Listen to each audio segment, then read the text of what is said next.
آپ ایک امتحان سے واقف ہیں جو 3 گھنٹے کا ہوتا ہے، 3 گھنٹے کا پرچہ ہے، تو صرف فرق کیا ہے؟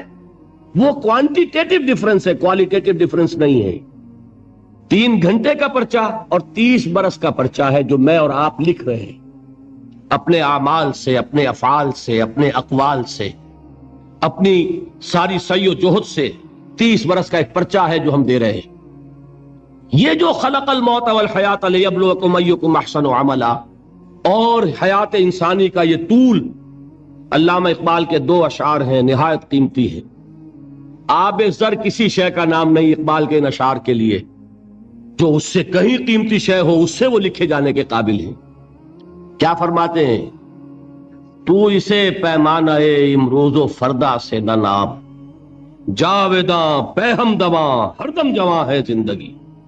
یہ کیا تم نے حساب جوڑا ہوا ہے کہ 365 دنوں کا ایک سال، اور ایک سال کے پھر 30 سال اور 40 سال اور 100 سال، یہ ہے تمہاری زندگی؟ تو اسے پیمانہ امروز و فردا سے نہ ناپ، جاویداں پہ ہم دواں ہر دم جواں ہے زندگی۔ اس کے ساتھ یہ دوسرا شعر سنانے سے پہلے جو پہلا شعر ہے، اب اس کا میں مفہوم بیان نہیں کروں گا، جو سمجھتے ہیں انہی کو یاد دلا رہا ہوں۔ برتر از اندیشہ سود و زیاں ہے زندگی، ہے کبھی جاں اور کبھی تسلیم جاں ہے زندگی۔ تو اسے پیمانہ امروز و فردا سے نہ ناپ، جاویداں پہ ہم دواں ہر دم جواں ہے زندگی۔ آخری شعر سنیے، قلزم ہستی سے تو ابھرا ہے مانند حباب، اس زیاں خانے میں تیرا امتحان ہے زندگی۔ خلق الموت والحیات لیبلوکم ایکم احسن عملا۔ امتحان کا ایک نتیجہ نکلا کرتا ہے نا۔ آپ کھڑے ہوا کرتے تھے کبھی 31 مارچ یا 1 اپریل کو رزلٹ ڈکلیئر ہوتا تھا، وہ ایک دن آنے والا ہے، اسی کا نام ہے دی ڈے آف ججمنٹ، وہ ہے یوم القیامہ۔ ڈکلیئر کیا جائے گا کون فیل ہوا کون کامیاب۔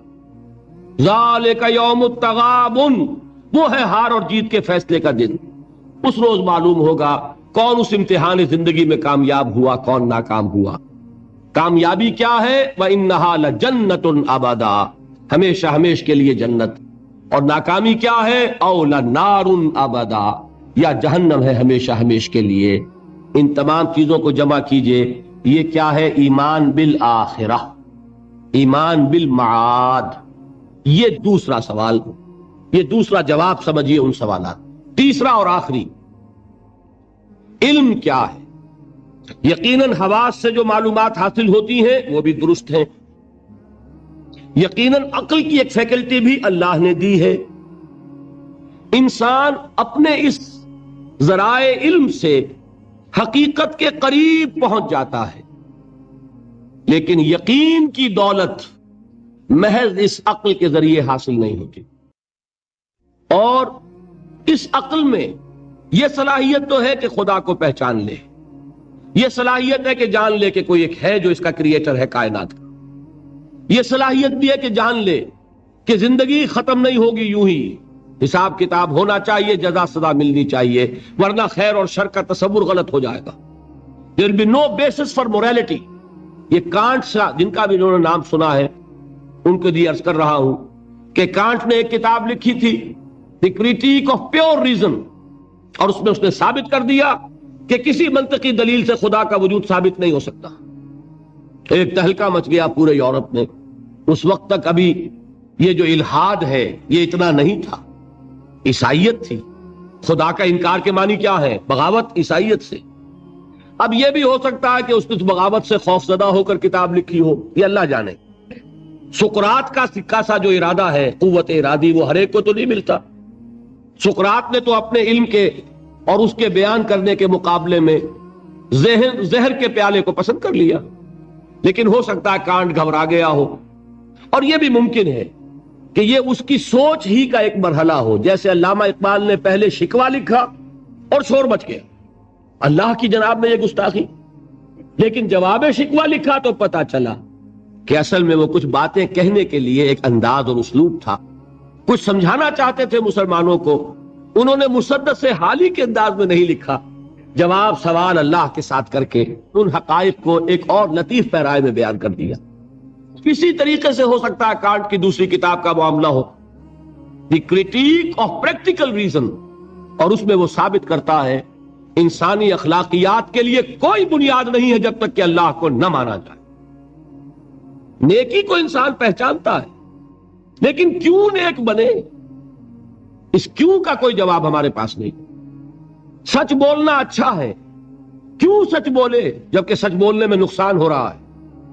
جھوٹ بولنا برا ہے، کیوں جھوٹ نہ بولے جبکہ جھوٹ بولنے سے نفع حاصل ہو رہا ہے؟ ایک بڑا عجیب شعر ہے، مجھے ایک بزرگ نے ایک دفعہ سنایا تھا، لیکن بڑا حقیقت پسندانہ شعر ہے۔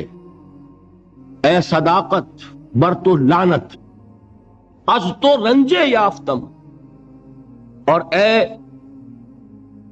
صداقت کے مقابلے میں کوئی اور لفظ تھا، اے خیانت بر تو رحمت، از تو گنجے یافتم، اے خیانت تیرے اوپر خدا کی رحمتیں ہو، تیری وجہ سے مجھے خزانہ ملا ہے، اور اے صداقت تجھ پر لعنت ہو، تیری وجہ سے دوست بھی ناراض ہو گئے۔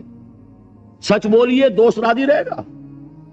کوئی شخص سچ سن کر راضی نہیں رہتا، لوگوں کو راضی، دوستوں کو راضی رکھنے کے لیے جھوٹ بولنا پڑتا ہے۔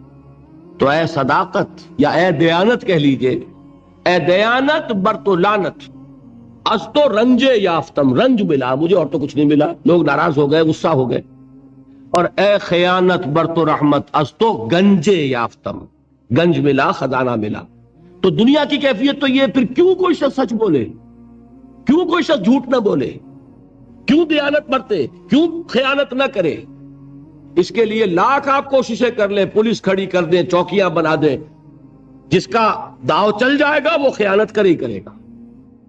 اس کو روکنے والی ایک شے ہے اللہ پر ایمان۔ یہ میں بات کس کی بیان کر رہا ہوں؟ کانٹ کی، کہ بغیر خدا کو مانے ہوئے اخلاق کے لیے کوئی بنیاد۔ تو یہ ہے وہ چیز جو میں آپ کو بتا رہا ہوں کہ علم انسان کا، اس کے حواس سے جو حاصل ہوتا ہے علم، سائنٹیفک علم وہی ہے۔ قرآن نے کبھی اس کی نفی نہیں کی۔ قرآن تو کہتا دیکھو، کھول آنکھ، فلک دیکھ، فضا دیکھ، کھول آنکھ، زمین دیکھ، فلک دیکھ، فضا دیکھ، اور مشرق سے ابھرتے ہوئے سورج کو ذرا دیکھ۔ افلا ينظرون الى الابل كيف خلقت والى السماء كيف رفعت والى الجبال كيف نصبت والى الارض كيف سطحت۔ قرآن نے دعوت دی ہے، یہ علم بھی صحیح ہے، حقیقی ہے۔ پھر تعقل، تفکر، افلا تعقلون، افلا تتفکرون، افلا یعقلون، یہ سارا قرآن نے کہا۔ ان دونوں کو اپروو کرتے ہوئے، تسلیم کرتے ہوئے قرآن کہتا ہے اس کی لمٹ ہے، یہ علم تمہیں حقیقت کے دروازے تک تو پہنچا دے گا، اندر داخل نہیں کرے گا۔ بڑے پیارے الفاظ ہیں اقبال کے، گزر جا عقل سے آگے کہ یہ نور، چراغ راہ ہے منزل نہیں ہے۔ اور کیا کبھی؟ عقل گو آستہ سے دور نہیں، اس کی قسمت میں پر حضور نہیں، قریب لیکن حضور نہیں ہوگا۔ انسان کو حقیقت کے حضور میں حاضری اور علم الیقین کا حصول صرف وحی کے ذریعے سے ممکن ہے۔ اللہ نے اپنی رحمت کا اظہار فرمایا ہے، انسان کو محض عقل کے حوالے نہیں کیا، انسان کو محض حواس ظاہری کے حوالے نہیں کیا، بلکہ اس کی ان تمام صلاحیتوں کے مزید جلا کے لیے چنے ہوئے بندے، سیرت و کردار کی معراج پر فائز، جن کی صداقت اور دیانت کا لوہا ان کے دشمنوں نے تسلیم کیا، ان کو چن کر ان پر وحی نازل کی، ہدایت بھیجی، راستہ دکھایا، انہیں مامور کیا کہ چاہے گالیاں دی جائیں، چاہے پتھراؤ کیا جائے، چاہے تمہارے جسم کو لہو لہان کیا جائے، تمہیں خلق خدا کو یہ حقیقت کا پیغام پہنچانا ہے۔ جو پیغام پہنچانا ہے اس پر عمل کر کے دکھانا ہے۔ اگر ایک نظام دیا گیا ہے تو نظام کو قائم کر کے چلا کے دکھانا ہے۔ یہ جلیل القدر ہستیاں انسان تھے، نسل آدم میں سے تھے، اس میں کوئی شک نہیں، لیکن یہ جلیل القدر ہستیاں، انہیں ہم کہتے ہیں یہ انبیاء ہیں، جن کو اللہ نے چنا، جن کو پسند فرمایا۔ اللہ یصطفی من الملائکۃ رسلا ومن الناس، اللہ چن لیتا ہے فرشتوں میں سے بھی اپنے پیغام رساں اور انسانوں میں سے بھی۔ فرشتوں میں سے کسے چنا؟ جبرائیل کو۔ انسانوں میں سے کسے چنا؟ محمد کو صلی اللہ علیہ وسلم۔ وحی اللہ سے لی جبرائیل نے، پہنچائی محمد کو صلی اللہ علیہ وسلم۔ وہی محمد نے لی جبرائیل سے صلی اللہ علیہ وسلم وعلیہ الصلوۃ والسلام اور پہنچائی انسانوں. یہ دو لنکس ہیں اس نبوت اور رسالت کی. رسول ملک فرشتہ، رسول بشر نبی یا رسول. ان دونوں لنکس سے وحی منتقل ہوئی کس سے؟ اللہ سے. اللہ کی وحی ہے، جبرائیل کی وحی نہیں ہے. جبرائیل ذریعہ ہے، محمد ذریعہ ہے. محمد کا ذہن، ان کی عقل، ان کا فکر منبع وحی نہیں ہے. وہ ریسیپینٹ ہیں، وصول کرنے والے ہیں. یہ اللہ کی ہدایت ہے، اللہ سے خلق تک پہنچی ہے. اولاً رسول ملک، ثانیاً رسول بشر. یہ ہے نبوت، یہ ہے رسالت. یہ نبوت اور رسالت اپنے زینت پر پہنچی، اپنے کلائمیکس کو پہنچی، اور اپنے زینت اور کلائمیکس اور نقطہ عروج کو پہنچ کر ختم ہو گئی. اور یہ نام ہے محمد الرسول اللہ صلی اللہ علیہ وسلم، خاتم الانبیاء، رحمت للعالمین، خاتم النبیین، آخر المرسلین. ان کو جو ہدایت دی گئی وہ ہے القرآن، الہدا، the guidance, the complete guidance, the final guidance. نوع انسارا پیام آخری حامل رحمت للعالمین. ان تمام چیزوں کو جمع کریں گے تو اس کا نام ہے ایمان بالرسالت. یہ ہے ایمانیات. بات سمجھ میں آئی؟ اب کون سا باب ہے؟ یہ بنتی آپ کیجئے نا کہیں میں ٹھوکر نہ کھا جاؤں. 5واں باب غالباً. دیکھیے پہلا کیا تھا؟ ایمان کے لفظ ایمانی. کچھ یاد ہے کہ نہیں؟ ایمان کے اصطلاحی معنی. نمبر 3 ایمان کا سبجیکٹ میٹر یا موضوع. نمبر 4 ایمانیات کی تفصیل. اور ان کو ہم نے گروپ کیا 3 ایمانیات میں: ایمانیات ثلاثہ، توحید یا ایمان باللہ، معاد یا ایمان بالآخرہ، اور ایمان بالرسالت. تو اب 5واں باب ہے. ان ایمانیات ثلاثہ کی ریلیٹو امپورٹنس، ایک دوسرے کے نسبت سے اہمیت کیا ہے. بات یہ جان لیجئے، یہ تینوں ایمان ایک ایک اعتبار سے اہم ترین ہے اپنی جگہ پر. اصولی اعتبار سے، علمی اعتبار سے، نظری اعتبار سے اہم ترین ایمان کون سا ہے؟ ایمان باللہ. بلکہ یوں کہا جا سکتا ہے جیسے آپ کہتے ہیں کہ ہاتھی کے پاؤں میں سب کے پاؤں، ایمان باللہ میں سارے ایمان موجود ہیں. یہی وجہ ہے کہ ایمان مجمل یاد ہے. ایمان مجمل کے الفاظ کتنے حضرات کو یاد ہے؟ ذرا ہاتھ اٹھائیں. ایمان مجمل، ایمان مفصل، بڑی مایوس کن صورت ہے. جہاں سے کہ ہماری تعلیم کا آغاز ہوا کرتا تھا. میں اپنے آپ کو خوش قسمت سمجھتا ہوں کہ میری تعلیم کا آغاز مسجد سے ہوا. حفیظ نے اپنے شاہنامے میں شروع میں جو تمہید اپنی زندگی کی بیان کی ہے، اس میں ایک شعر ہے، بڑا دردناک شعر ہے. اس نے بھی کہا میری تعلیم کا آغاز تو مسجد سے ہوا، لیکن پھر مجھے والدین نے جو بھی اس زمانے کا رواج اور چلن تھا اسکول میں داخل کر دیا. جب انگریزی پڑھو اور یہ سیکھو اور وہ سمجھو جس کی دنیا میں قدر و قیمت ہے. مجھے مسجد سے مکتب کی طرف تقدیر نے کھینچا، تنازع للبقاء کی آہنی زنجیر نے کھینچا. اسٹرگل فار ایگزسٹنس، ایک دوسرے سے آگے نکلنا. تنازع للبقاء، یہ تنازع للبقاء تھا اور ہے جس نے ہمارے نظام تعلیم کو بدل کر رکھ دیا. اب آپ بچے کو پڑھائیں گے کنڈر گارٹن سے، وہ ڈیڈی اور ماما اور پاپا کہنا سیکھے، وہ اللہ اور محمد کے نام نہیں سیکھتا. نتیجہ کیا نکلتا ہے؟ کلمات اس کو یاد نہیں ہوتے، ایمانیات اسے یاد نہیں ہوتے. لیکن یہ کہ پہلے ہماری تعلیم کہاں سے ہوتی تھی؟ نورانی قاعدہ پڑھو، پھر وہ تعلیم الاسلام مفتی کفایت اللہ صاحب کے رسالے، وہاں سے میرا آغاز ہوا تھا تعلیم.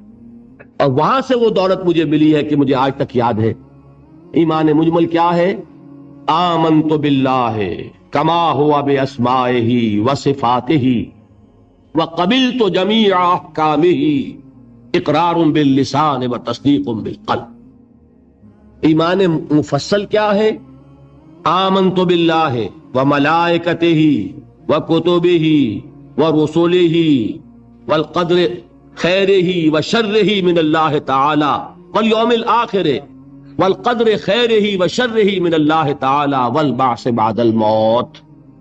اب آپ نے سوچا ایمان مجمل ایمان مفصل رشتہ کیا ہے؟ مجملاً ایمان نام ہے ایمان باللہ کا، اللہ کو مان لیا، سب کو مان۔ تفصیلاً ایمان نام ہے اللہ کو ماننے کا، فرشتوں کو ماننے کا، اور یوم آخر کو ماننے کا، اور تقدیر کو ماننے کا، اور نبیوں کو ماننے کا، کتابوں کو ماننے کا۔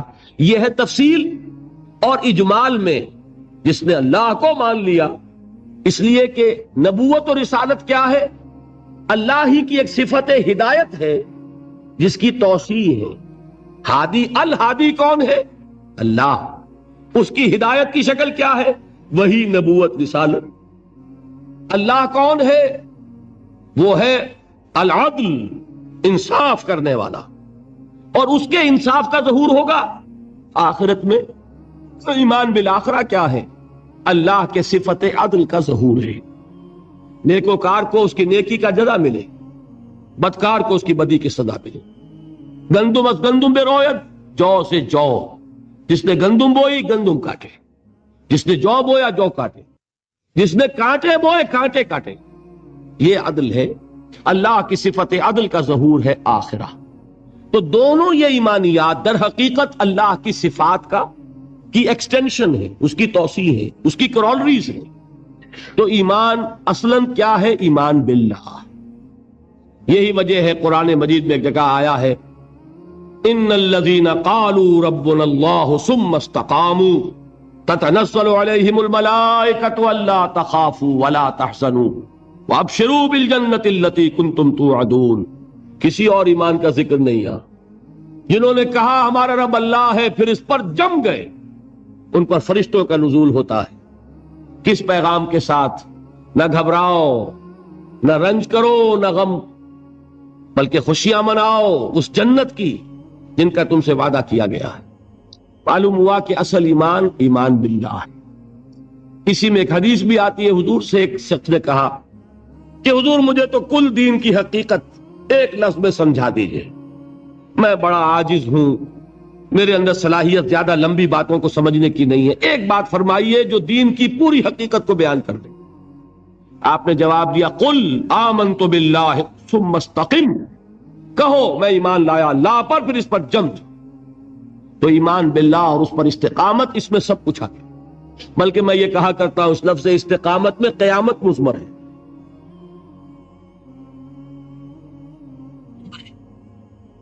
گلا کچھ خراب ہونے لگا، اس لیے میں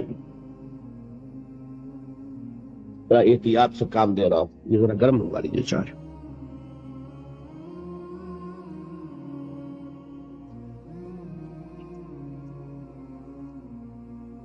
اب آئیے، حقیقت کے اعتبار سے میں نے عرض کیا، نظری اعتبار سے، علمی اعتبار سے، اصولی اعتبار سے اہم ترین ایمان کون سا ہے؟ ایمان باللہ۔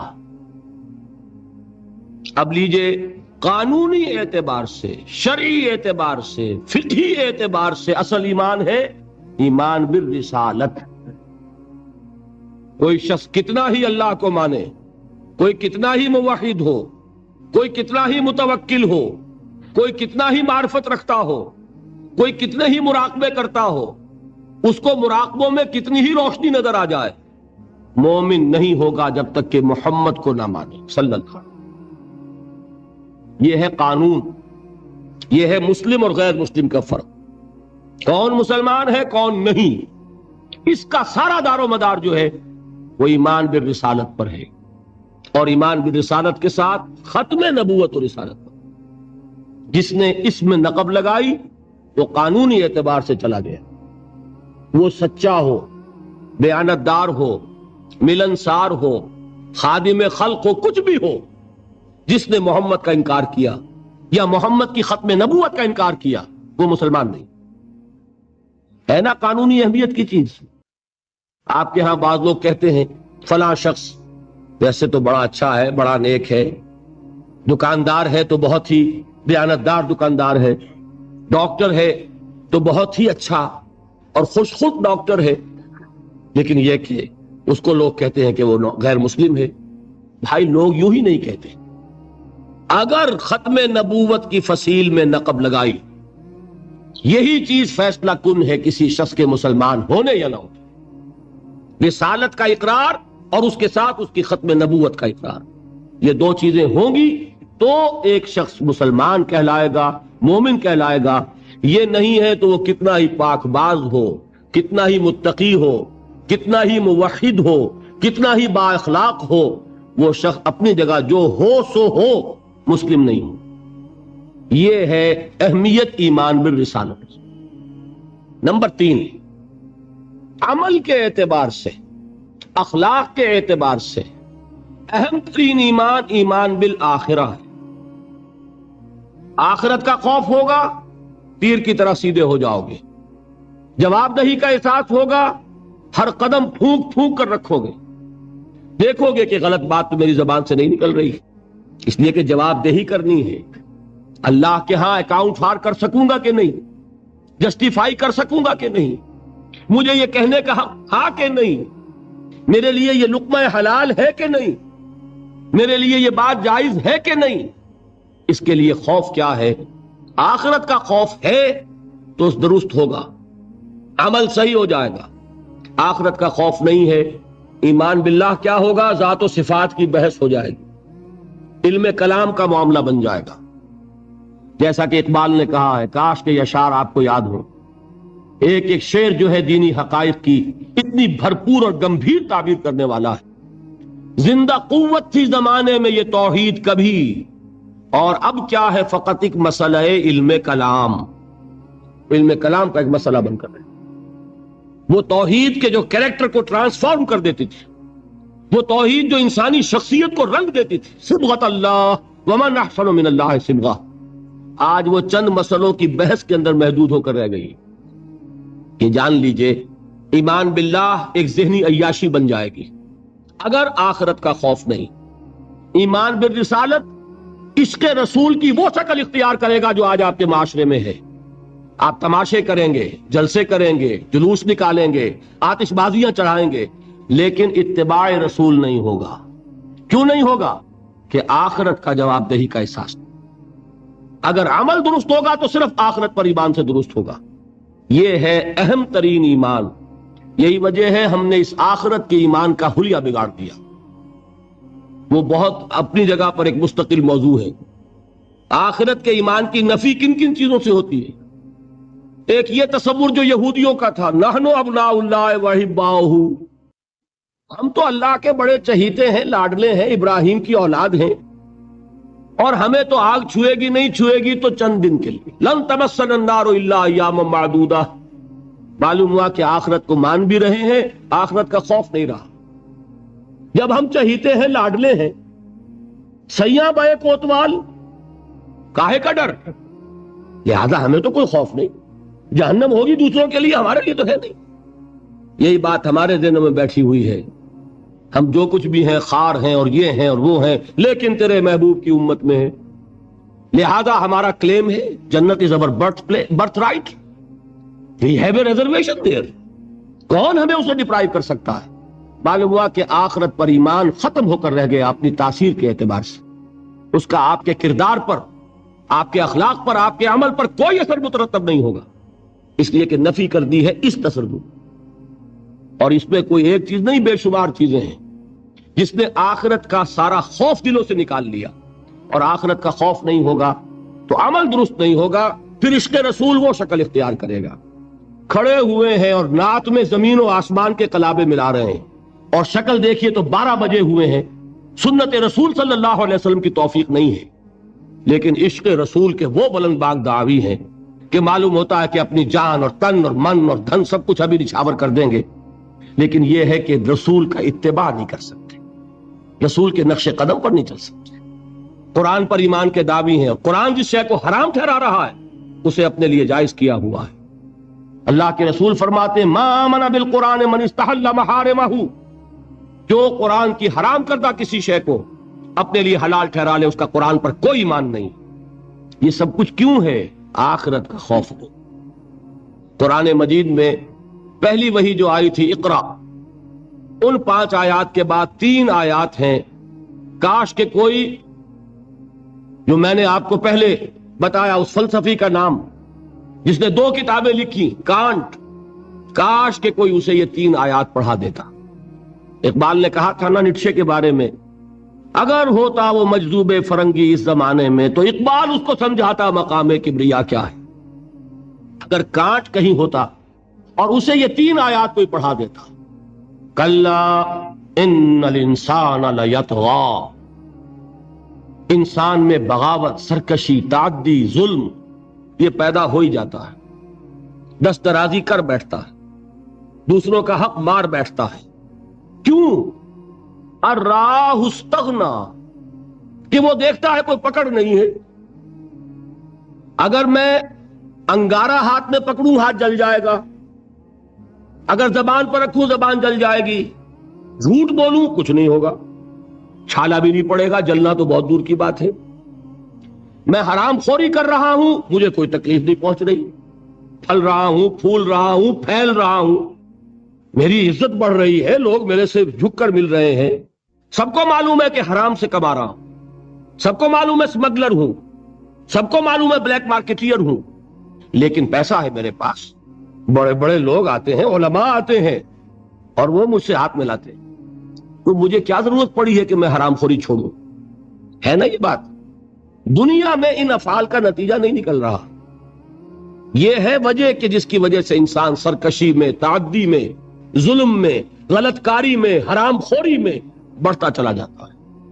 اس کا علاج کیا ہے؟ ان الی ربک الرجعی، یقیناً تیرے رب کی طرف لوٹ کر جانا ہے، دیر ضرور ہے اندھیر نہیں ہے، بدلہ مل کر رہے گا، ہر ایک کو اپنے کیے کا پورا پورا بدلہ۔ ایک میں آپ کو خطبہ سناتا ہوں نہج البلاغہ کا، جو بھی مرتب ہے اس نے حضور کے کچھ خطبات بھی جمع کیے ہیں۔ حضور کا ایک سادہ سا خطبہ ہے، اس سے آپ کو اندازہ ہوگا ایمان بالآخرہ پر کس درجے حضور نے زور دیا ہے۔ واللہ لتموتن کما تنامون، خدا کی قسم تم سب کے سب مر جاؤ گے جیسے روزانہ رات کو سو جاتے ہو۔ ثم لتبعثن کما تستيقظون، پھر تمہیں اٹھا لیا جائے گا جیسے روزانہ صبح کو بیدار ہو جاتے۔ ثم لتحسبن بما تعملون، پھر تمہارا حساب کتاب لیا جائے گا ان اعمال کا جو کر رہے ہیں۔ ثم لتجزون بالاحسان احسانا وبالسوء سوءا، اور پھر تمہیں لازماً بدلہ مل کر رہے گا، بھلائی کا بھلا بدلہ اور برائی کی بری سزا۔ اور وہ کیا ہے؟ وَإِنَّهَا لَجَنَّةٌ أَبَدًا أَوْ لَنَارٌ أَبَدًا، یا آگ ہے ہمیشہ ہمیش کے لیے اور یا جنت ہے ہمیشہ ہمیش کے لیے۔ یہ زور ہے کلام نبوی میں اس ایمان بالآخرہ کے لیے۔ قرآن مجید میں آپ دیکھیں گے آخری پارے کی وہ صورتیں جو ابتدا میں نازل ہوئی ہیں، سارا زور آخرت پر۔ القارعہ ما القارعہ وما ادراک ما القارعہ یوم یکون الناس کالفراش المبثوث وتکون الجبال کالعہن المنفوش فاما من ثقلت موازینہ فہو فی عیشۃ راضیہ واما من خفت موازینہ فامہ ہاویہ وما ادراک ما ہی نار حامیہ۔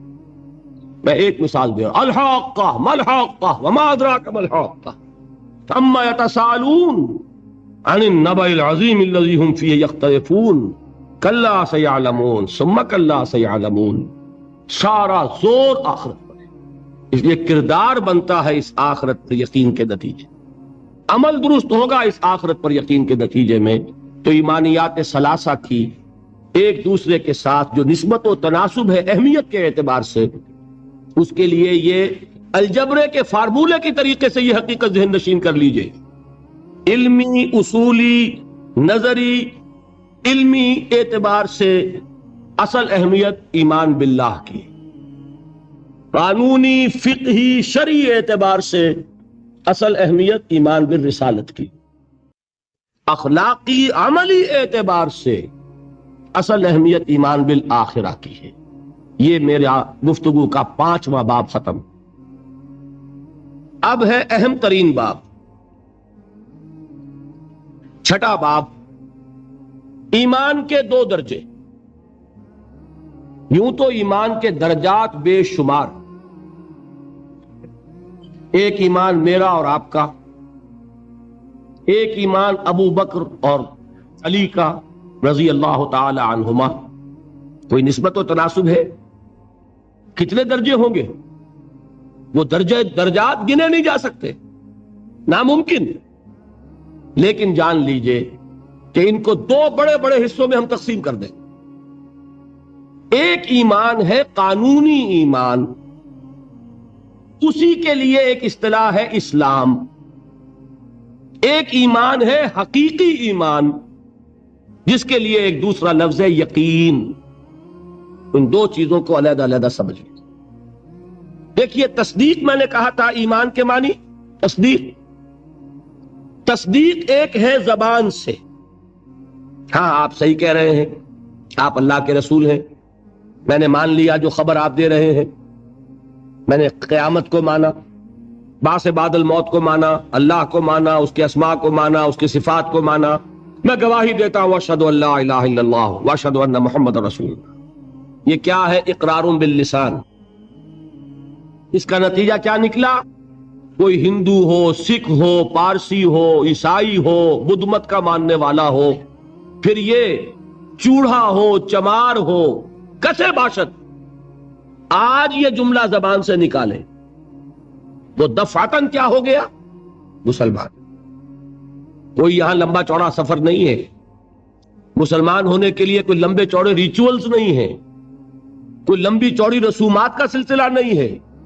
جو شخص یہ کہہ دے اور اقرار باللسان، ہم اسے مسلمان مان لیں، الا یہ نوٹ کر لیجئے، مغالطہ ہو جاتا ہے بعض لوگوں کو، الا یہ کہ بعد میں یہ معلوم ہو کہ وہ کوئی ایسی بات بھی مانتا ہے جو اسلام کی یا حضور کی دی ہوئی بنیادی تعلیمات کے خلاف۔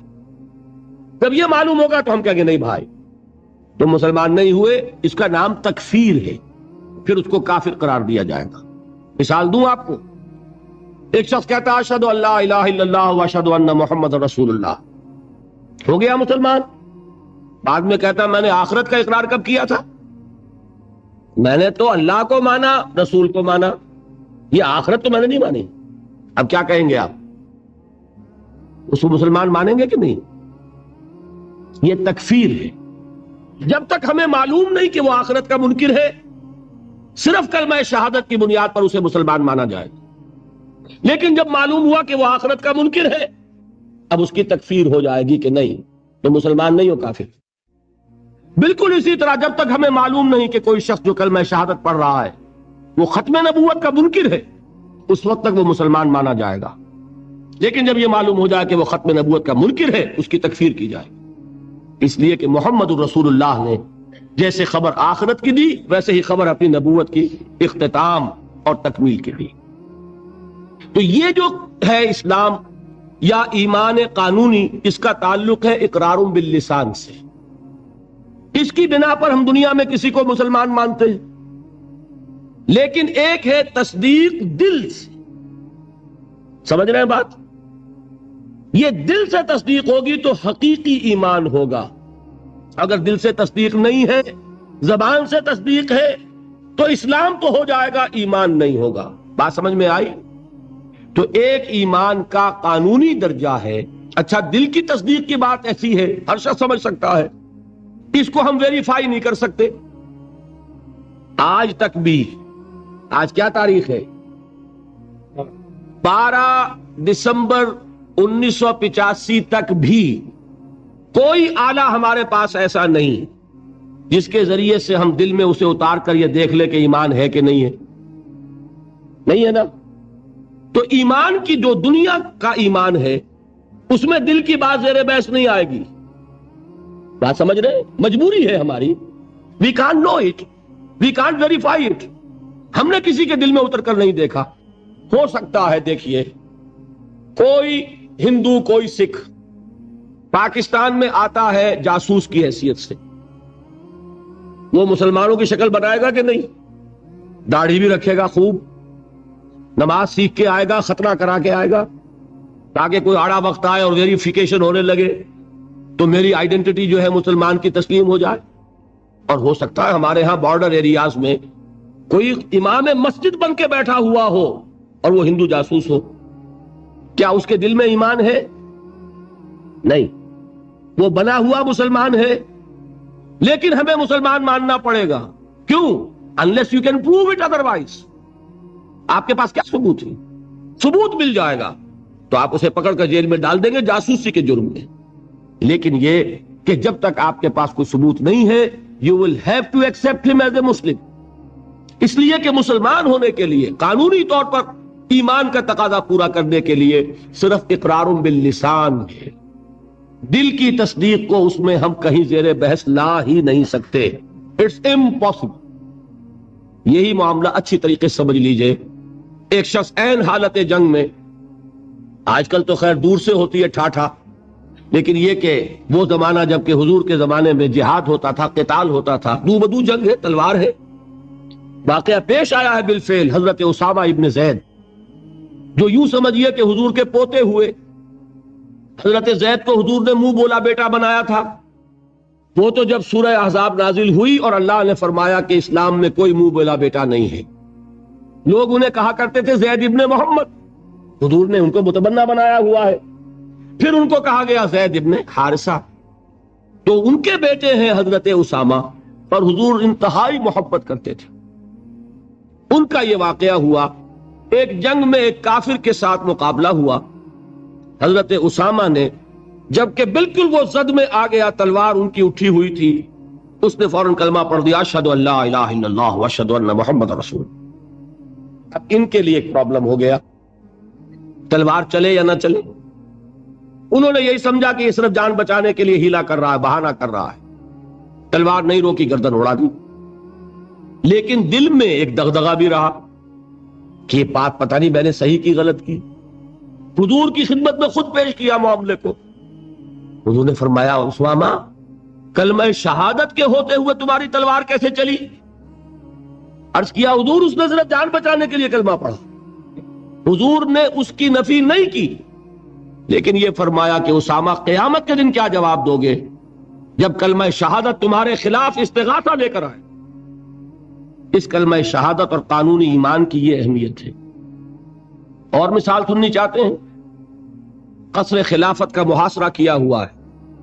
حضرت عثمان 50 دن تک محاصرہ ہوا، پانی کٹا ہوا ہے، کوئی رسد جانے نہیں دی جا رہی. حضرت عثمان کو معلوم ہے یہ باغی ہیں، معلوم ہے کہ یہ لوگ اسلام کی صرف انہوں نے ڈھال لی ہوئی ہے، یہی ہے جو فتنہ پیدا کر رہے ہیں. لیکن وہ ڈھال قانونی ایمان کی ڈھال ہے، کلمہ شہادت ادا کر رہے ہیں. کوئی جرم ابھی ثابت نہیں ہو سکا. ابھی تو انہوں نے قتل نہیں کیا حضرت عثمان کو، شہید نہیں کیا، تو کسی جرم کے وقوع میں آنے سے پہلے اس کی سزا کیسے دیں؟ حضرت عثمان کا جو فیصلہ تھا، بعض لوگ ناسمجھ لوگ، کم سمجھ لوگ، بلکہ میں سمجھتا ہوں کہ نیتوں میں فطور ہے جو یہ کہتے ہیں کہ حضرت عثمان نے یہ بڑا غلط کیا، بڑی کمزوری دکھائی. معاذ اللہ ثم معاذ اللہ. یہ وہی تو بات ہے. حضرت عثمان تلوار کیسے اٹھائیں جبکہ وہ کلمہ شہادت کی ڈھال رکھتے ہیں؟ کیا کہا تھا انہوں نے کہ میں ہرگز اپنی تلوار کو کسی کلمہ گو کے خون سے رنگین کرنے کے لیے تیار نہیں. یہ مجھے شہید کرنا چاہتے ہیں کر دیں، لیکن میں اپنی جان کے تحفظ میں کسی کلمہ گو کا خون نہیں بہاؤں گا. اس لیے کہ یہ کلمے کی ڈھال بہت بڑی ڈھال ہے، جس کو کہ حضرت اسامہ، حضور فرما رہے ہیں کہ اسامہ کیا جواب دو گے قیامت کے دن جب یہ کلمہ شہادت تمہارے خلاف استغاثہ لے کر آئے. یہ ہے اس قانون کی اہمیت. قانونی ایمان اس دنیا میں انتہائی اہمیت کا حامل ہے. حضور نے فرمایا کہ ایک مسلمان کی جان اور اس کی آبرو اللہ کی نگاہوں میں اتنی محترم ہے جتنا کعبہ. یہ تو آج ہمارا حال ہو چکا ہے کہ مسلمان کے خون سے خنجر آلودہ کر رہا ہے، مسلمان کی گردنیں کاٹ رہا ہے. ہمارے ہاں بڑی جنگوں کو چھوڑیے جو ہو رہی ہے اس وقت، آپ دیکھیں گے کہ ہمارے ہاں، ہمارے ممالک میں، خاص طور پر پاکستان میں، چند ٹکوں کے لیے انسانی جان لی جا رہی. چھوٹے چھوٹے جھگڑے، چند روپے کا جھگڑا ہے اور انسانی جان لے لی گئی، جس کو حضور نے فرمایا کہ اس کا احترام اللہ کی نگاہ میں بالکل اتنا ہے جتنا کعبے کا احترام. یہ ہے اس قانونی اسلام کی اہمیت. لیکن یہ جان لیجئے اس قانونی ایمان کا عمل دخل صرف اس دنیا تک ہے. آخرت میں سابقہ پیش آئے گا اس ہستی سے جو ہماری طرح لاچار نہیں ہے، وہ دلوں کے حال کو جانتی ہے، علیم بذات الصدور ہے، وہ جانتی ہے یعلم ما تسرون وما تعلنون، اللہ تو جانتا ہے جو کچھ تم ظاہر کرتے ہو اور جو کچھ تم چھپاتے ہو، واللہ علیم بذات الصدور، وہ تمہارے سینوں کی کیفیت کو جانتا ہے۔ لہذا یہ قانونی ایمان کیا مانی؟ اگر صرف اقرار باللسان ہے اور تصدیق بالقلب نہیں ہے، یہ ایمان دنیا میں معتبر ہوگا، دنیا میں ایک مسلمان کی حیثیت سے تسلیم کرا لے گا، اس کو تمام لیگل رائٹس، تمام constitutional rights of a Muslim in an Islamic state, تمام legal and moral rights of a Muslim in an Islamic society, he will be entitled to everything. ہر حق اسے حاصل ہے، لیکن آخرت میں معاملہ ہوگا اس ایمان حقیقی کی بنیاد پر جو قلبی تصدیق کے ساتھ، تصدیق ہے تو مومن قرار پائے گا، تصدیق قلبی نہیں ہے تو مومن نہیں قرار پائے گا۔ یہ البتہ ہے اس تصدیق قلبی کے مدارج ہوں گے، یقین کی گہرائی، جیسا کہ میں عرض کر چکا، کہاں ابو بکر اور علی اور عمر اور عثمان اور طلحہ اور زبیر، کہاں سلمان فارسی، کہاں ابو ذر، کہاں ان کا ایمان، کہاں ہم میں سے کسی کا ایمان، زمین و آسمان کا فرق ہوگا، لیکن بیسیکلی تصدیق بالقلب ہوگا تو آخرت میں ایمان جو ہے تسلیم کیا جائے گا، اور اگر تصدیق بالقلب نہیں ہے تو دنیا میں چاہے وہ مسلمانوں کا بڑا لیڈر مانا جاتا ہو، وہ مسلمانوں کا رہنما تسلیم کیا جاتا ہو، یہاں کے سینسس کے رجسٹرز میں اس کا مذہب اسلام لکھا گیا ہو،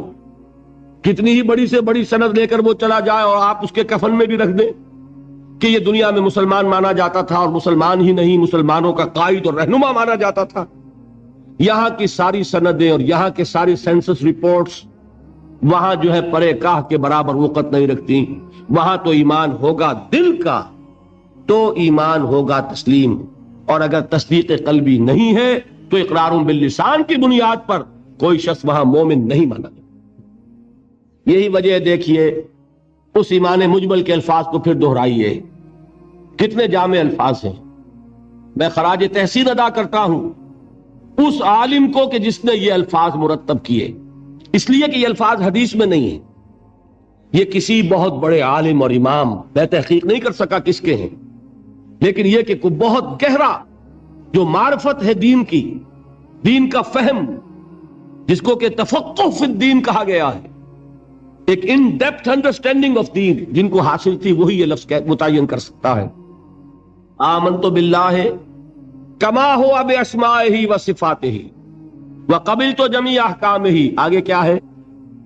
اقرار باللسان و تصدیق بالقلب، میں زبان سے اقرار کر رہا ہوں، دل سے تصدیق کر رہا ہوں، دونوں چیزیں ہیں تو قانونی ایمان بھی مہیا ہو گیا، حقیقی ایمان بھی مہیا ہو گیا۔ اور اگر یہ دونوں چیزیں نہیں ہیں، صرف اقرار باللسان ہے تو وہ دنیا میں مسلمان سمجھا جائے گا، اگر تصدیق قلبی نہیں ہے آخرت میں وہ مومن شمار نہیں ہوگا۔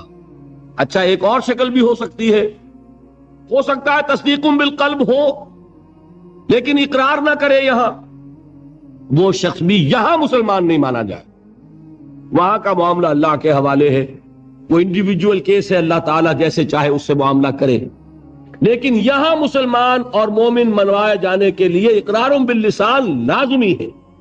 کسی شخص کو لاکھ یقین ہو، ابو جہل نے بھی اقرار کیا تھا جب اس سے سوال کیا گیا کہ کیا تمہارا یہ خیال ہے کہ محمد جھوٹ کہہ رہے ہیں صلی اللہ علیہ وسلم؟ انہوں نے کہا نہیں، محمد نے کبھی جھوٹ نہیں بولا۔ پھر سوال کیا گیا پھر ان کی بات کیوں نہیں مانتے؟ اس نے صاف اقرار کیا، میں یہ کہا کرتا ہوں give the devil his due، وہ ابو جہل ہے، کفار کا چوٹی کا لیڈر، حضور کا نہایت یوں کہیے کہ دشمن، لیکن یہ کہ اس کو بھی اگر اس کے اندر کوئی بات تھی تسلیم کیجئے، give the devil his due، اس نے جھوٹ نہیں بولا، سچ بولا۔ اس نے کہا میں کبھی نہیں مانتا یہ کہ حضور یہ محمد صلی اللہ علیہ وسلم جھوٹ بولتے ہیں، کبھی جھوٹ نہیں بولا۔ بھائی مانتے کیوں پھر نہیں؟ کہنے لگا کہ ہمارے اور ان کے درمیان ایک مسابقت اور مقابلہ چل رہا تھا. یہ قبائل کے اندر آپ کو معلوم ہے مقابلہ ہوتا ہے ایک دوسرے سے آگے بڑھنے کا. کہیں گھوڑا آگے بڑھانے پہ جھگڑا اور کہیں پانی پینے پلانے پہ جھگڑا. تو قریش ایک قبیلہ ہے, قریش کے گھرانے ہیں یہ, بنو ہاشم, بنو امیہ, بنو عدی, بنو تیم, بنو فلاں. تو اس نے کہا کہ ہمارے اور بنو ہاشم کے درمیان ایک مقابلہ تھا, مسابقت تھی. ہم کندھے سے کندھا لگائے آ رہے ہیں آج تک, ہم نے آگے نہیں نکلنے دیا بنو ہاشم کو. انہوں نے سخاوتیں کی, ہم نے ان سے بڑھ کر کی. انہوں نے لوگوں کو کھانے کھلائے, ہم نے بڑے دسترخوان بچھا دیے. ابھی تک تو ہم کندھے سے کندھا ملائے آ رہے ہیں. اگر ان کی نبوت مان لیں تو ہم قیامت تک کے لیے نیچے ہو جائیں گے, اور یہ مجھے گوارا نہیں. اور مثال چاہیے, قرآن کتنی مرتبہ کہتا ہے کہ یہود کے علماء حضور کو اس طرح پہچانتے تھے جیسے اپنے بیٹوں کو پہچانتے. یعرفونہ کما یعرفون ابناہم. ایک شخص لاکھوں میں بھی اپنے بیٹے کے پہچان میں غلطی نہیں کرے. وہ مثال دی ہے اللہ تعالیٰ نے, ایسے پہچانتے ہیں محمد کو جیسے اپنے بیٹوں کو پہچانتے ہیں.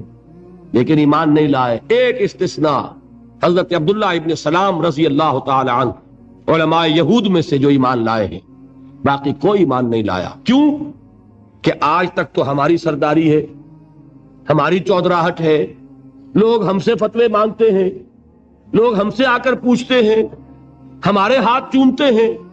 اگر ہم محمد کو مان لیں, ہماری سیادت, ہماری قیادت, ہماری چودراہٹ, ہماری مسند نشینی, یہ سب کی سب ختم ہو جائے گی, اور یہ ہمیں گوارا نہیں. یہ ہے اصل سبب. تو اقرار باللسان لازم, اور دنیا میں اسی پر دار و مدار ہے کسی کے مسلمان مانے جانے کا. لیکن تصدیق بالقلب لازم, اور آخرت میں کسی کے مومن مانے جانے کا کلیتاً دار و مدار تصدیق بالقلب. یہ دونوں باتیں علیحدہ علیحدہ. اصل میں ہمارے ہاں ایسا ہوا ہے کہ ان چیزوں میں صحیح طور پر علیحدہ علیحدہ نہ سمجھنے کی وجہ سے بڑی کنٹروورسیز ہو گئی ہیں, بڑے مغالطے, بڑے مباحثے, بڑے مناظرے, علم کلام کی بڑی بحثیں, ایمان کی حقیقت, ایمان اور عمل کا تعلق, ان چیزوں میں سارے اختلافات ریزالو ہو جاتے ہیں اگر یہ بنیادی بات آپ کو معلوم ہوتا. دیکھیے, ایک انتہا پر نکل گئے خوارج. خوارج نے کیا کیا؟ عمل کی بنیاد پر تکفیر. جس نے گناہ کبیرہ کیا کافر ہو گیا, کافر ہے تو مرتد ہے, مرتد ہے تو واجب القتل ہے. یہ ان کی بہت بڑی ٹھوکر تھی. اس دنیا میں مسلمان مانے جانے کا سارا دار و مدار صرف اقرار پر ہے. نماز نہ پڑھو کافر نہیں ہوگے, نماز کا انکار کرو گے کافر ہو جاؤ. روزہ نہ رکھو فاسق اور فاجر شمار ہوگے, روزے کا انکار کر دو کافر ہو جاؤ گے. زکوٰۃ نہیں دیتے ہو, کوتاہی ہے, عملی کوتاہی ہے, گناہ ہے, اللہ کے ہاں سزا پاؤ گے, کافر نہیں ہوگے. زکوٰۃ کا انکار کر دو گے کافر ہو جاؤ گے. اسی طریقے سے کوئی شخص شراب پیتا ہے فاسق ہے, فاجر ہے, کافر نہیں ہے. اگر یہ کہہ دے شراب حرام نہیں ہے کفر ہو جائے گا. قرآن کی نفی ہو گئی, کفر ہے. کوئی شخص بدکاری کر بیٹھا ہے, کافر نہیں ہوا, گناہگار ہوا. اگر اس کے خلاف سزا, اگر مقدمہ ثابت ہو جاتا سنسار کر دیجئے. حضور نے سنسار کیا, مرد کو بھی کیا, عورت کو بھی کیا. لیکن یہ کہ انہیں کافر نہیں کہا, بلکہ جنہیں سنسار کیا گیا تھا ان کے خلاف کسی نے اگر یہ جملہ بھی کہہ دیا کہ کتنا بے حیا مرد تھا یا کتنی بے حیا عورت تھی, تو حضور نے ڈانٹا. اس نے وہ توبہ کی ہے کہ اگر تمام مدینے والوں پر تقسیم کر دی جائے تو سب کی نجات کے لیے کافی ہو جائے.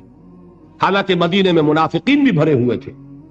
حضور نے فرمایا اتنی بڑی توبہ کی اس اللہ کی بندی نے. خطا ہو گئی, جذبات کے رو میں آ کر کوئی کیا نہیں کر بیٹھتا. لیکن آپ ذرا غور کیجئے, اس اللہ کی بندی کا تصور کیجئے جو خود چل کر آتی ہے, حضور مجھ سے وہ خطا ہو گئی ہے جس کی سزا رجم ہے, آپ مجھے پاک کر دیجئے, میں اللہ کے ہاں نہیں جانا چاہتی, مجھے آپ کو سزا دے کر اس دنیا میں پاک کر. حضور نے اپنا رخ پھیر لیا, وہ پھر آئی. حضور نے پوچھا دماغ خراب تو نہیں ہے؟ نہیں حضور, مجھ سے وہ خطا ہو گئی. اب مجبور ہو کر آپ پوچھتے ہیں حمل تو نہیں رہ گیا؟ یہ حضور رہ گیا ہے۔ تو پھر اس ننھی جان کا کیا قصور ہے؟ جرم تمہارا ہے، اس کا کوئی جرم نہیں۔ جاؤ وضع حمل کے بعد آنا۔ وہ اللہ کی بندی وضع حمل کے بعد پھر حاضر، حضور پیدائش ہو چکی ہے، اب مجھے پاک کر۔ ذرا تصور کیجئے، جس کو کہا جاتا ہے وحشیانہ صدا، اور واقعہ یہ کہ اس سے زیادہ سخت موت کا آپ تصور نہیں کر سکتے۔ یہ کوئی الیکٹرک چیئر والی موت نہیں ہے کہ ایک کرنٹ گیا اور ختم ہوئے، یہ پھانسی کی موت نہیں ہے کہ ایک جھٹکا اس کے بعد انسان کو کچھ پتا نہیں۔ یہ آپ کو نظر آ رہا ہے کہ جسم جو ہے پھڑپھڑا رہا ہے، تڑپ رہا ہے، اس کو کچھ پتا نہیں۔ یہ موت کے پتھراؤ ہو رہا ہو اور ایک ایک پتھر جو ہے جسم کے اندر گھاؤ ڈال رہا ہو اور خون کے فوارے چھوٹ رہے ہوں اور جان اس طرح نکل رہی ہو، لیکن وہ اللہ کی بندی خود پیش کر رہی ہے اپنے آپ، وضع حمل کے بعد حاضر۔ حضور نے فرمایا ابھی تو اس بچے کی زندگی کا دار و مدار تم پر ہے، جاؤ ابھی دودھ پلاؤ۔ پھر آتی ہے، بچے کے ہاتھ میں ٹکڑا ہے روٹی کا، کھا رہا ہے۔ حضور دیکھیے اب یہ روٹی کھانے لگا ہے، اب مجھے پاک کر دیجیے۔ اب مجبوراً حضور سزا کا حکم دیتے ہیں، جاؤ اس کو رجم کر دو۔ جب رجم کیا جا رہا تھا، کسی شخص کی زبان سے نکل گیا، کتنی بے حیا عورت تھی، اس پر ڈانٹ پلائی ہے حضور نے صلی اللہ علیہ وسلم۔ اللہ کی اس بندی نے وہ توبہ کی ہے کہ اگر تمام مدینے کے لوگوں پر تقسیم کر دی جائے تو سب کی نجات کا ذریعہ بنتا ہے۔ لیکن جرم جرم ہے، سزا ملے گی، البتہ کفر نہیں ہے۔ تو جرم اور کفر، گناہ اور کفر، یہ دو علیحدہ چیزیں، مغالطہ ہو گیا۔ دنیا میں کسی کا مسلمان سمجھا جانا اس کے عمل پر دار و مدار نہیں ہے، بلکہ اس کے اقرار پر ہے، اقرار باللسان۔ دوسری انتہا پہ ہم پہنچ گئے ہوئے ہیں کہ جو کچھ بھی کریں، اور صرف قانونی اگر اسلام ہے، صرف وراثتاً منتقل ہو گیا ہے، اس کی کوئی حقیقت دل میں ہے ہی نہیں، لیکن کلمہ گو ہے۔ تو بھائی کلمہ گو تو منافق بھی تھے، کیا کلمہ نہیں پڑھتے تھے؟ کیا عبداللہ ابن ابی کلمہ نہیں پڑھتا تھا؟ اصل شے ہے تصدیق بالقلب۔ حقیقی مومن اللہ کے ہاں قرار پانا وہ کلمہ گوئی پر نہیں ہے، وہ تصدیق بالقلب پر ہے۔ اور تصدیق بالقلب ادنا درجے میں بھی ہوگی تو اس کا کوئی نہ کوئی اثر عمل میں ظاہر ہوگا۔ یہ ایمان اور عمل صالح کا وہ تعلق ہے جس پر کہ انشاءاللہ کل بحث ہونی ہے۔ میں نے عرض کیا تھا 2 ابواب کل زیر بحث آئیں گے۔ ایمان کا عمل سے کیا تعلق ہے اور ایمان کا جہاد کے ساتھ کیا رشتہ ہے، یہ کل اور پرسوں جو ہے یہ 2 مباحث آئیں گے۔ اب میں ان کو یہاں چھوڑتے ہوئے آگے آخری بحث شروع کر رہا ہوں، ایمان اور امن۔ ایمان کا اصل حاصل دیکھیے، جہاں سے ہم چلے تھے وہاں پہنچ گئے ہیں۔ ایمان کا مادہ کیا ہے؟ امن۔ لفظ کہاں سے بنا؟ امن سے۔ امن کسے کہتے ہیں؟ نچنت ہونا، بے فکر ہونا، کوئی خطرہ نہیں، کوئی خوف نہیں، کوئی رنج نہیں، کوئی غم نہیں، کوئی ملال نہیں، کوئی اندیشہ نہیں، کوئی کھٹکا نہیں، یہ ہے امن۔ ایمان کا اصل حاصل جو انسان کو حاصل ہوتا ہے، اگر ایمان حقیقی موجود ہو، وہ امن ہے، وہ سکون ہے، وہ اطمینان ہے، وہ اندرونی سکون، اندرونی امن، قلبی اطمینان۔ الا بذکر اللہ تطمئن القلوب، یہ ایمان کا اصل حاصل۔ میں اس کو ذرا ایک تو میں ان آیات کے حوالے سے سامنے رکھنا چاہتا ہوں۔ سورہ انعام کی آیت میں نے آپ کو سنائی تھی۔ سورہ انعام میں ایک مومن اور ایک مشرک، 2 گروہوں کو سامنے رکھا گیا، پھر سوال کیا گیا ای الفریقین احق بالامن ان کنتم تعلمون۔ اے ہوش مندو، اے عقل والو، ذرا سوچو امن کا مستحق کون ہے ان دونوں گروہوں میں سے؟ ایک اللہ کا ماننے والا، توحید کا ماننے والا، آخرت کا ماننے والا، رسالت کا ماننے والا، ایک مشرک ہے، منکر ہے، کافر ہے، ملحد ہے۔ امن کسے حاصل ہوگا؟ سوال کیا گیا اور اب جواب خود دیا گیا، الذین آمنوا ولم یلبسوا ایمانہم بظلم اولئک لہم الامن وہم مہتدون۔ وہ لوگ جو ایمان لائیں اور اپنے اس ایمان میں شرک کی آمیزش نہ کریں. اب اس پر ایک مکمل تقریر میری ہونی ہے، وہ جو 17 تاریخ کی آپ کو بتائی گئی. شرک کسے کہتے ہیں، شرک کی اقسام کیا ہے، شرک کی قسمیں کیا ہیں، اس کا بھی بڑا محدود تصور ہے ہمارے ذہنوں میں. بہرحال اس پورے تصور کو اس وقت اپنے ذہن میں فرض کر کے جو شخص شرک سے بچ جائے اور ایمان رکھتا ہو وہ ہے امن کا حقدار، وَهُمُ الْمُهْتَدُونَ، اور وہ ہے ہدایت یافتہ، ہدایت پانے والے. ایمان اور امن کا یہ رشتہ ہے. ایک اور حوالے سے اس کو ذہن میں بٹھا لیجئے. جب آپ نئے مہینے کا چاند دیکھتے ہیں، ہلال دیکھتے ہیں، تو کیا دعا مانگتے ہیں؟ اگر اللہ نے توفیق دی ہے، اگر آپ نے یاد کی ہے دعائے مسنونہ، کیا الفاظ ہیں؟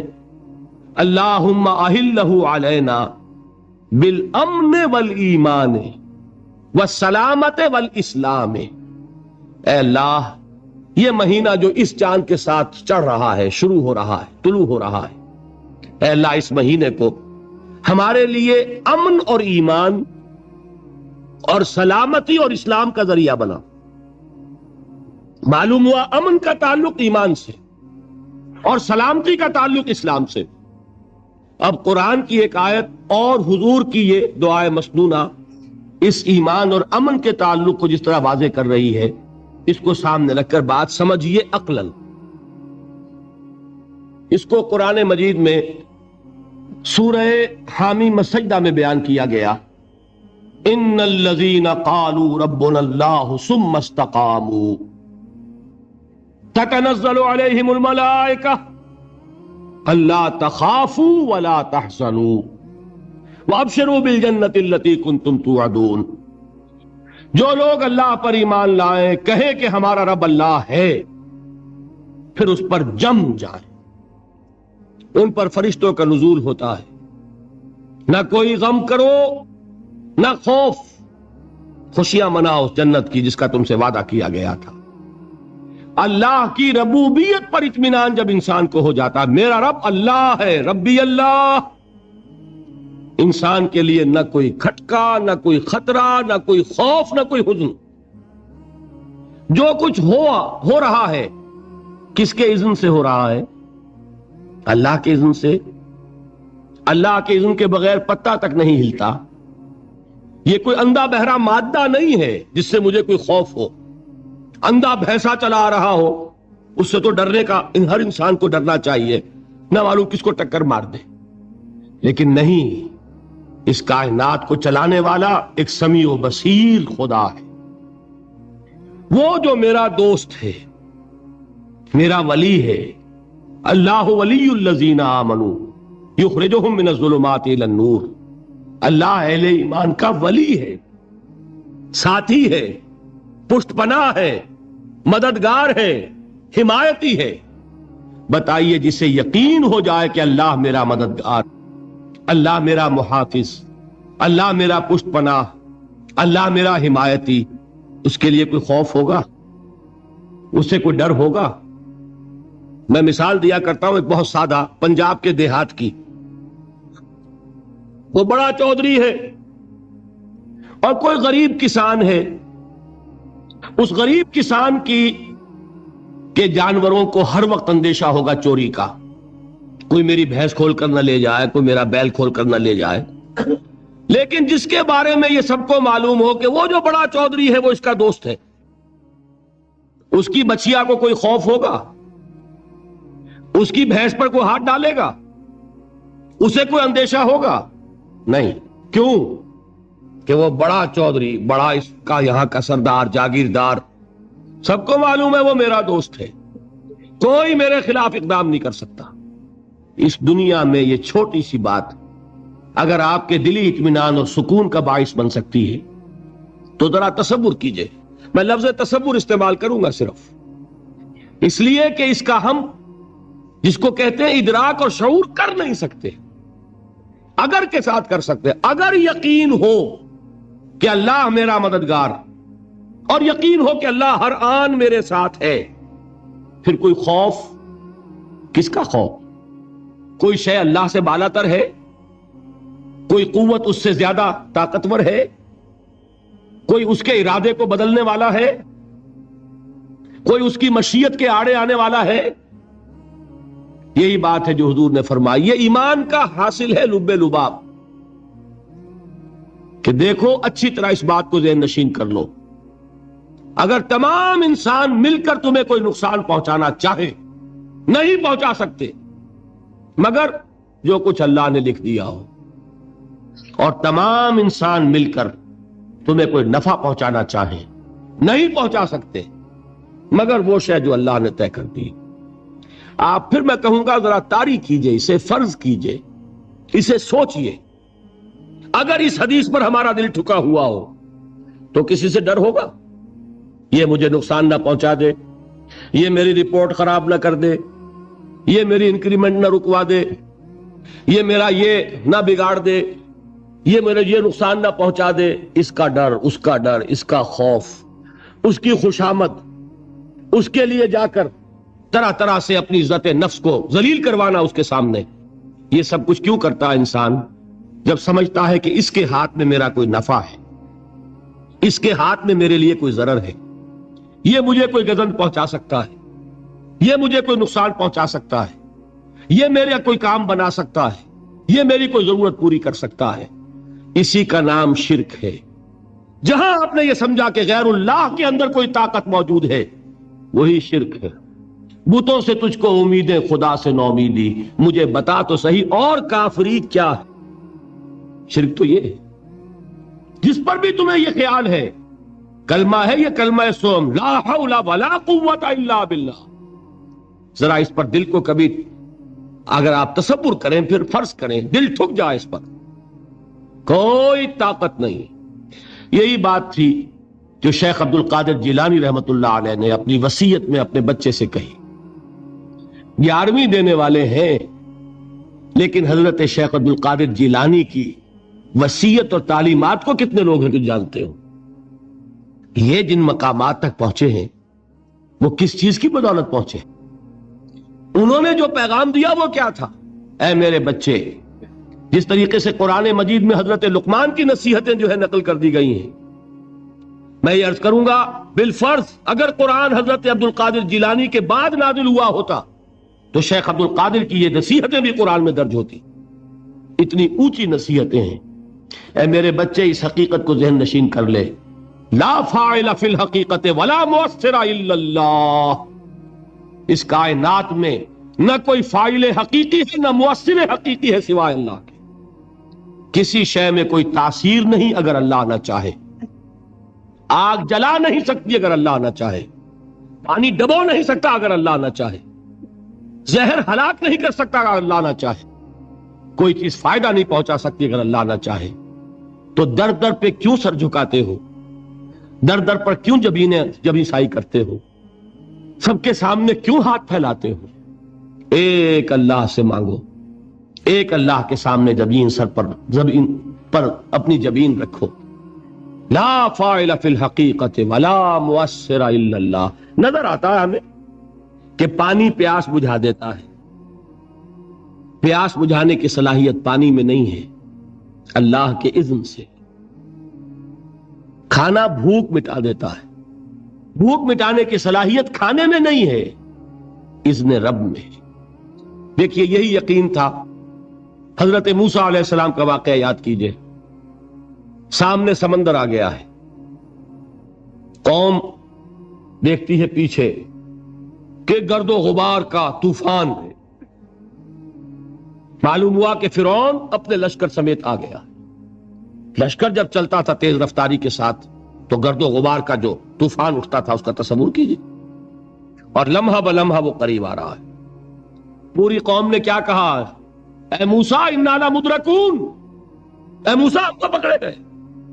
قرآن مجید نے تو یہاں وہ باتیں نہیں لکھی ہیں, لیکن تورات میں یہ درج ہے کہ بنی اسرائیل جھگڑنے لگے, دست و گریبان ہو گئے موسیٰ کے ساتھ.